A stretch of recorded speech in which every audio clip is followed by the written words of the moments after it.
We provide you the platform to turn your dreams into reality. Give wings to your aspirations with KR Mangalam University. आपको बता दूं कि Iran, Israel, America में चल रहे युद्ध की वजह से पश्चिम एशिया में लगातार हाहाकार मच रहा है। ईरान युद्ध के बीच ये बड़ी खबर आपको बता रहे हैं, जहां परमाणु केंद्र के पास महाविस्फोट हुआ। ये बड़ी खबर आपको जानकारी दे रहे हैं, जहां अमेरिका ने इस्फहान पर बम गिराया। इससे पहले भी ये हमले हो चुके हैं। 900 किलो का ये बम विस्फोट है। बड़ी खबर ईरान युद्ध के बीच, जहां ईरान पर बीते रात बड़ा हमला हुआ। 900 किलो का बम विस्फोट किया गया है। परमाणु केंद्र के पास ये महाविस्फोट हुआ है। तो ये युद्ध जो है और भी आक्रामक मोड़ पर पहुंच चुका है, जब बीते रात अमेरिका ने ईरान के इस्फहान परमाणु केंद्र के ठीक पास 900 किलो का भारी भरकर बंकर बस्टर बम गिरा दिया। ये बम इतना ताकतवर है कि जमीन के अंदर भी गहरे बंकरों को तोड़ सकता है। इस हमले के बाद रात के अंधेरे में आसमान में कई मीटर ऊंची आग की लपटें देखने को मिली और पूरे इलाके में धुआं सा छा गया। अमेरिकी राष्ट्रपति डोनाल्ड ट्रंप ने खुद इस हमले का वीडियो भी ट्रुथ सोशल पर शेयर किया। तो ये कोई छोटी घटना नहीं है, ये इस युद्ध का नया और बहुत ही खतरनाक मोड़ है, जिसका असर हमें कहीं ना कहीं देखने को मिल रहा है। ब्रिटेन के प्रधानमंत्री कीर स्टारमर का इस युद्ध से साफ साफ ये कह देना कि ये हमारा युद्ध नहीं है, हम इससे दूर रहेंगे। तो समझते हैं कि आखिर शुरू से लेकर अब तक क्या कुछ माजरा हुआ है और आगे क्या हो सकता है इस रिपोर्ट से। दरअसल बीते रात यानी कि मंगलवार को अमेरिका इजराइल की संयुक्त टीम ने ईरान के इस्फहान शहर के पास एक भूमिगत हथियार डिपो पर हमला किया। इस्फहान ईरान का बड़ा परमाणु केंद्र है, जहां यूरेनियम को समृद्ध यानी कि एनरिच किया जाता है। हमले में 900 किलो यानी कि करीब 1000 पाउंड का बंकर बस्टर बम इस्तेमाल हुआ। ये बम खास तौर पर जमीन के नीचे छिपे टारगेट को नष्ट करने के लिए बनाया गया है। वहीं सैटेलाइट तस्वीरों से यह साफ पता चलता है कि हमलों से ठीक पहले 12 कंटेनरों वाला एक ट्रक, जिसमें 60% तक समृद्ध यूरेनियम भरा था, परमाणु सुरंग में घुसा था। वो हमला उस जगह से सिर्फ 20 किलोमीटर दूर हुआ है।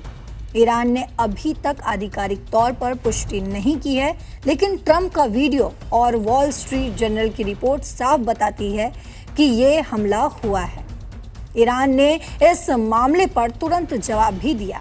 उसने फारस की खाड़ी में कुवैती तेल टैंकर अल सालमी पर ड्रोन से हमला कर दिया। इस टैंकर पर 12 लाख बैरल सऊदी तेल और 6 लाख बैरल कुवैती तेल भरा हुआ था। दुबई के पास हमला हुआ और आग की लपटें आसमान तक पहुंच गई। हालांकि आपको बता दें, किसी बड़े तेल रिसाव या जानमाल की हानि की खबर सामने नहीं आई। ईरान के रिवोल्यूशनरी गार्ड ने कहा कि उन्होंने इजरायली गठबंधन वाले एक कंटेनर जहाज के पास ही यह हमला किया। और इतना ही नहीं, इसके अलावा दुबई के एक आवासीय इलाके में ड्रोन का मलबा गिरने से 4 लोग घायल भी हो गए।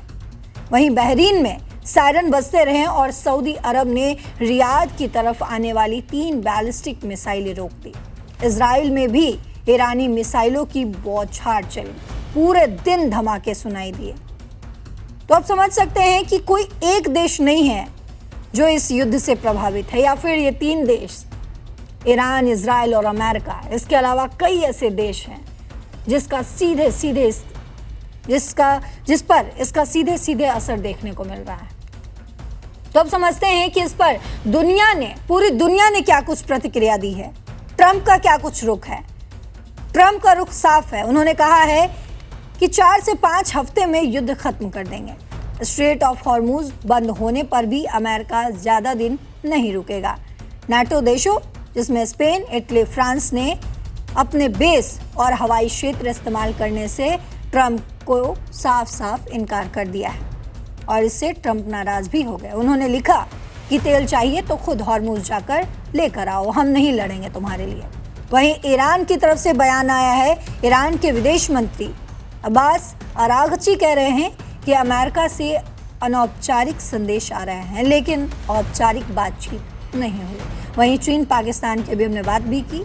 चीन और पाकिस्तान ने दोनों ने 5 सूत्रीय युद्ध विराम का प्लान पेश किया है। वहीं रूस ने साफ कहा है कि नंताज पर हमलों की रूस की तरफ से निंदा की गई है और IAEA ने परमाणु दुर्घटना का खतरा भी बताया है। लेकिन इस बीच समझना होगा कि आखिर आगे इसका क्या कुछ असर हमें देखने को मिल सकता है। तो ये युद्ध सिर्फ 2 देशों का नहीं बल्कि पूरी दुनिया के तेल सप्लाई, परमाणु सुरक्षा और भू राजनीति पर प्रभाव डालती है, क्योंकि तमाम चीज़ें इससे जुड़ी हुई है। हॉर्मुज़ बंद हुआ तो दुनिया का 20% तेल रुक जाएगा। भारत जैसे देशों पर भी इसका सीधा सीधा असर देखने को मिलेगा। इस्फहान जैसी साइट पर हमला करने से यूरेनियम का भंडार नष्ट हो सकता है, लेकिन ईरान के पास और भी छिपे प्लांट हैं। वहीं ट्रंप की रणनीति है, वो कह रहे हैं कि मुख्य लक्ष्य हासिल हो चुके हैं, यानी अब कूटनीति से आगे बढ़ेंगे, यानी जल्द शांति की कोशिश हो सकती है। लेकिन सच्चाई ये है कि एक गलती से पूरा क्षेत्र आग की लपटों में आ सकता है।